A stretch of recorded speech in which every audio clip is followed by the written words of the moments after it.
जैसलमेर शहर से 15 किलोमीटर दूरी पर स्थित एक ऐसा गांव जिसमें अब कोई रहना नहीं चाहता।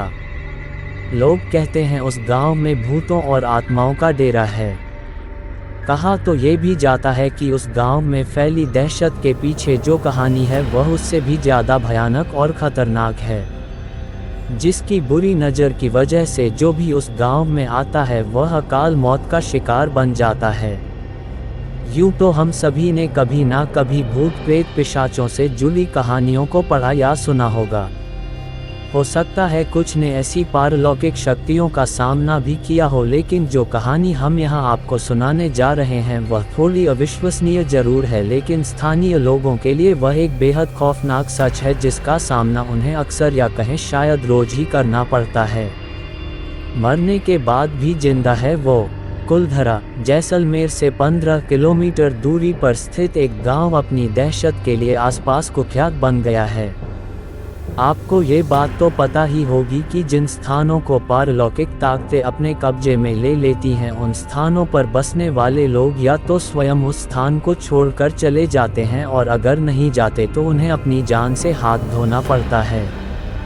कुलधरा भी ऐसा ही एक गांव है जहां पहले ब्राह्मण समुदाय का वास था। ऐसा माना जाता है कि सन 1825 में इस गांव में रहने वाले पालीवाल ब्राह्मण और आसपास के 84 गांवों के लोग रातों रात अपना घर छोड़कर चले गए थे।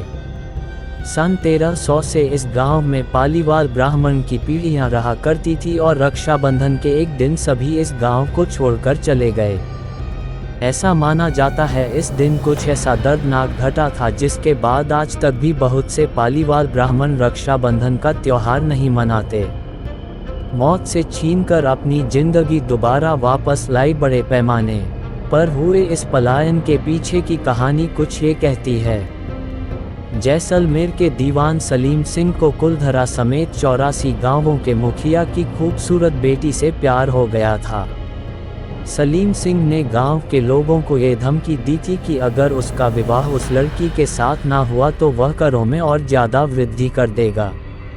ऐसे हालातों में गांव के मुखिया ने उस स्थान को छोड़कर जाने का निश्चय कर लिया और अपने पीछे ये श्राप छोड़ गए कि जो भी उनके जाने के बाद इस गांव में रहेगा या बसने की कोशिश करेगा वह अपनी जान से हाथ धो देगा।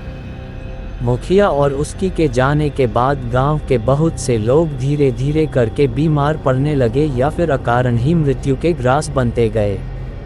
इस घटना के बाद कुलधरा और आसपास के 84 गांव के लोगों ने अपना अपना घर छोड़ दिया और तब से लेकर अब तक कोई भी उस गांव में बसने की हिम्मत नहीं जुटा पाया है।